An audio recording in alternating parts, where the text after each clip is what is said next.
Big boss హౌస్లో తన కష్టాన్ని పంచుకుంటున్న రాము రాథోడ్. అయితే తను ఈ పొజిషన్కి రావడానికి తను పడ్డ కష్టాలు, తను పడ్డ కృషి అసలు ఎలా జరిగింది, ఏం జరిగింది అనేది రాము రాథోడ్ అక్కడ ఉన్న భరణి శంకర్కి అలాగే పవన్ కళ్యాణ్కి అయితే చెప్తున్నాడు.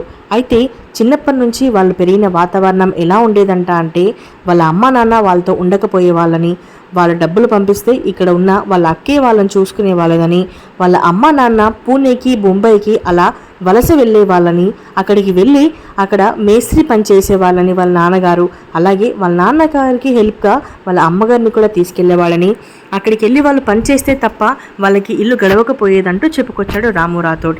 చిన్నప్పుడు వాళ్ళ అమ్మ నాన్నగారు అసలు వీళ్ళతో ఉన్నది వాళ్ళకి ఎక్కువ తెలియదని, అంతా వాళ్ళ అక్కే చూసుకునేదని, వాళ్ళ అమ్మ నాన్నగారు ఇంటికి వచ్చినప్పుడు వాళ్ళకు ఒక పండగలా ఉండేదంటూ చెప్పుకొచ్చాడు రాము రాథోడ్.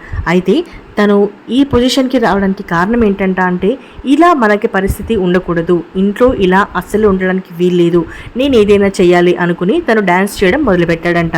ఇక అప్పుడు తను డ్యాన్స్ చేస్తూనే స్టేజ్ పర్ఫార్మెన్స్ ఇవ్వడానికి వెళ్ళినప్పుడు అక్కడ ఒక అతను జానపద గేయాల గురించి గొప్పగా మాట్లాడడం విని, నేనెందుకు రాయకూడదు జానపద గేయం రాయడానికి పెద్ద టాలెంట్ ఏమీ ఉండనక్కర్లేదు, మన చుట్టూ ఉండే పరిసరాలని ఉపయోగించుకొని రాయొచ్చు అని ఆయన చెప్పారు కదా అని ఆయన మాటలు ఒక్కటి మైండ్లో పెట్టుకొని రాము రాథోడ్ అయితే పాటలు రాయడం స్టార్ట్ అయ్యాడంట. ఇక అక్కడి నుంచి మొదలైన తన కెరియర్ ఇప్పటివరకు ఎక్కడ ఆగి వెనక్కి చూసుకుంది లేదు అంటూ చెప్పుకొచ్చాడు.